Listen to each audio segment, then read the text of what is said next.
যোৱাকালি গধূলি সময় মোলৈ ফোন এটা আহিলে, বা আজি 1টা বজাত কেক এটা লাগিব, দিব পাৰিবনে? মই বোলো পাৰিম, কিয়নো দুপৰীয়া লাগিব আৰু চব বস্তু আছে, মই সহজতে পাৰিম বুলি ক'লোঁ। কিন্তু তেওঁলোকে ৰাতি হোৱাটছএপত ভইচ মেছেজ দি থ'লে 1টা বজাত নহয়, 9:30 10টা মানতহে লাগিব বুলি ক'লে।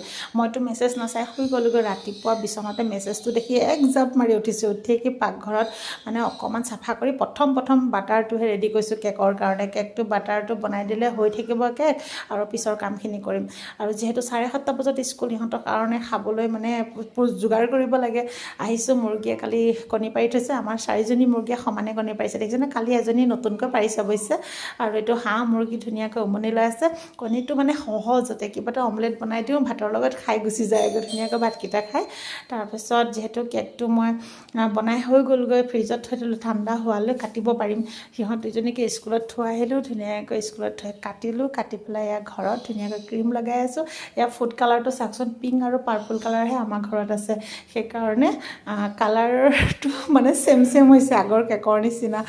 আৰু মই ৰাতিয়ে যিহেতু চাউল তিয়াই থৈছিলোঁ, ৰাতিপুৱা এতিয়া কিবা খাম বুলি আৰু পানী পিঠা বনালোঁ, ধুনীয়াকৈ খালোঁ। খাই কৰি কাষ্টমাৰ অহালৈ ৱেইট কৰি আছোঁ। আৰু মানুহজনী আহিলে, অহাৰ পিছত ধুনীয়াকৈ কেকটো চালে, ভাল পাইছে। আৰু ইয়াৰ পিছত মই কেকটো দিলোঁ। আৰু চাওকচোন, কিবা এটা আজি কষ্ট কৰিছোঁ, তাৰ কিবা এটা মূল্য পাইছোঁ, কি যে মনটো ভাল লাগিছে।